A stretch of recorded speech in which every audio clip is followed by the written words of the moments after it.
Jessica's a stepmom of 2 girls and she's moving in with them after her boyfriend's ex turned into a psycho and was not leaving the family alone. So Jessica and her new boyfriend and his 2 daughters move into Jessica's old childhood home. It's a cliche we see all the time in these movies, right? What could ever go wrong? And this is your emoji movie guess for today. Comment down your movie guesses and I'll reveal the answer later in the video. When the family starts moving into Jessica's old home, Alice finds a teddy bear in the basement and she keeps him and calls him Chauncey, which is a weird name, not scary at all, not like Chucky, you know. It sounds like a fancy British rich guy's name. Chauncey, I'm Chauncey. So Alice starts playing with Chauncey and having tea parties. I'll have a tea party with Chauncey. And Jessica thinks it's cute that all of a sudden she has an imaginary friend. It's not creepy at all, right?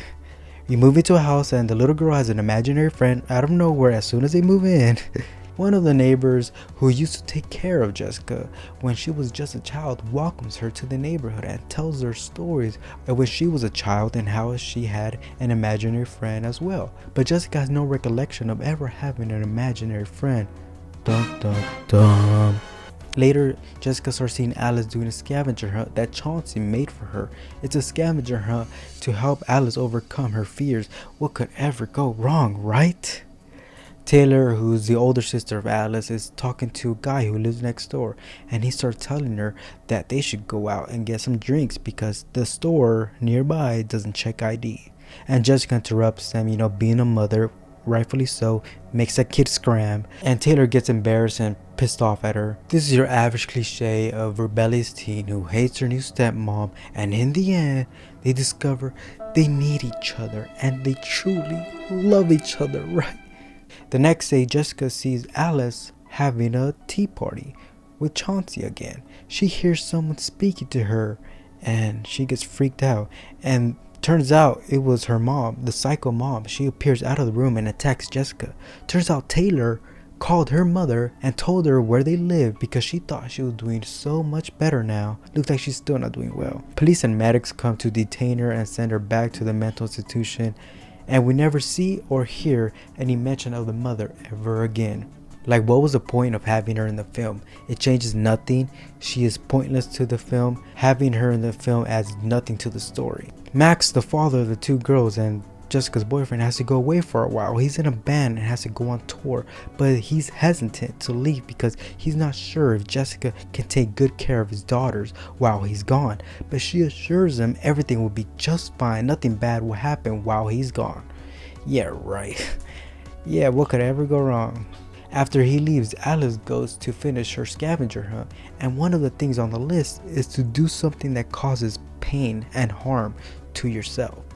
So she gets a nail and tries to slam her hand on it, but Jessica comes in to stop her at the last second. Jessica thinks some bad things are happening, so she goes to visit her father, who's in a senior home where he's bedridden. While she's gone, Taylor decides to invite the next door neighbor boy, guy, whatever. He looks like he's 18, 19. And he assists they have some fun and do some drugs, some Molly, right?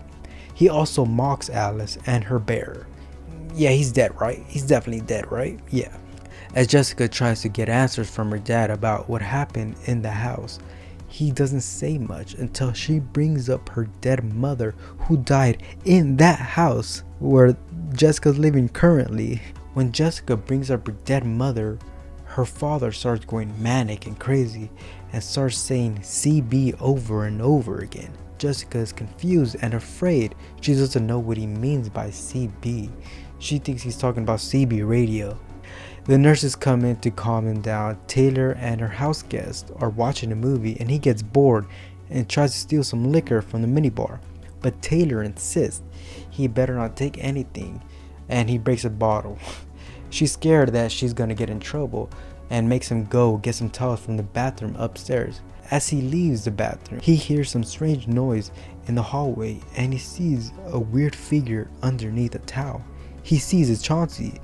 As he stares at him longer, Chauncey gets closer and closer and attacks him and kills him in a very brutal, awesome way. Yeah, just kidding. He just gave him a jump scare. Nothing else. Very awesome, right? Wow. amazing. Yeah, but what could you expect as a PG-13 movie? If they made a rated R, I think this movie could have been way better if it was rated R. But that's just me.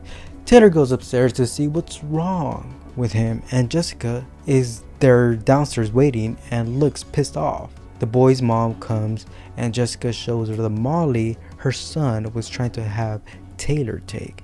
Turns out it wasn't even Molly at all, and it was just her allergy medicine. Like, how stupid is this kid?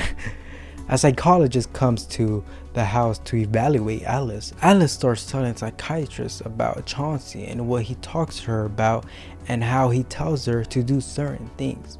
When Alice brings in the bear and starts talking to it, he talks back and we hear a weird demonic voice that sounds like Alice and starts to freak out the psychiatrist. When the session is over, Jessica talks to the psychiatrist and asks her if the teddy bear has anything to do with Alice's weird behavior, but the psychiatrist tells her, "What teddy bear?" Dun dun dun. Turns out the bear wasn't real at all, and it was imaginary only.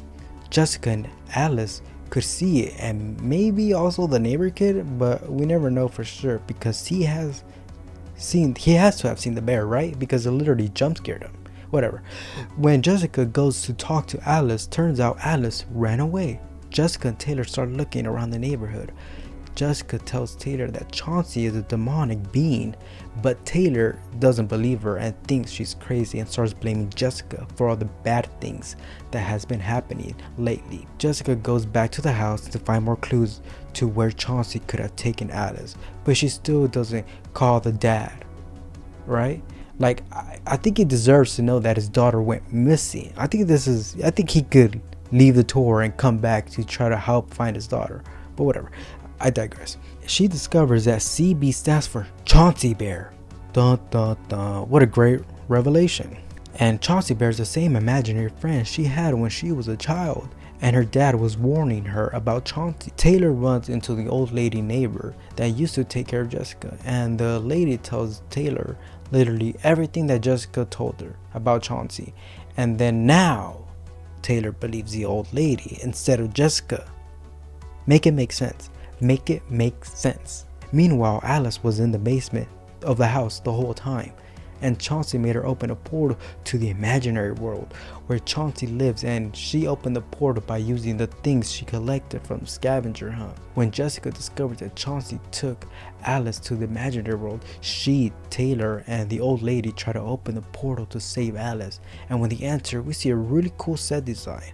I actually kind of like this part because there's so much the directors could do in this world. Maybe in the sequel they will expand on this world and add more elements to it because there's so much potential with this.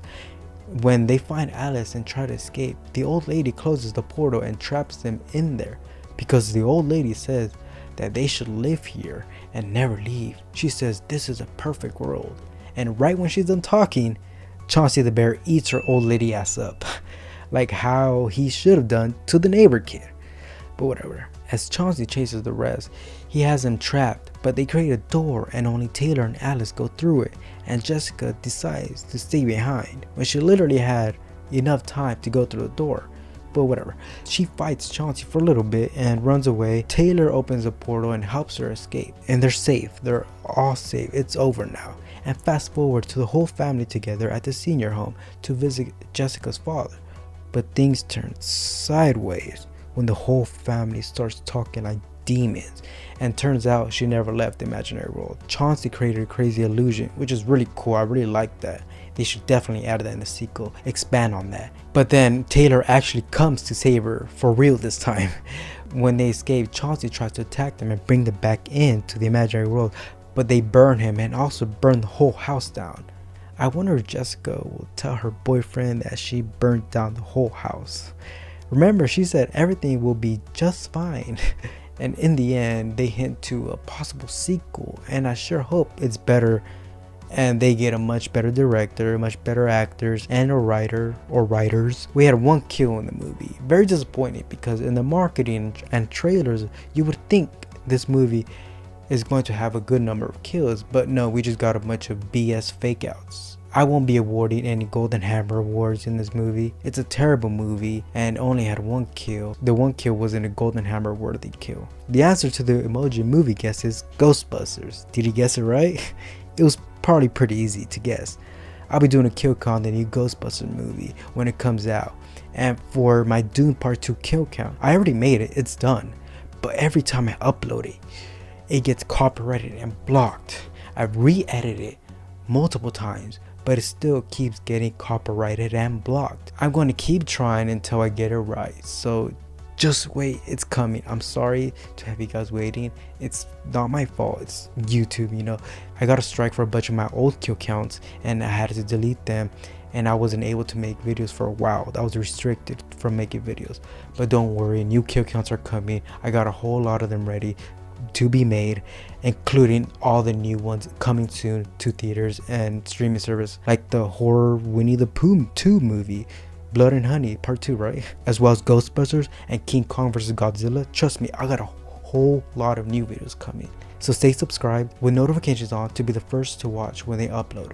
If you made it all the way through the whole video through this part, comment down below the banana emoji. Let's confuse a lot of people. Thanks for being a movie god. Have an amazing day.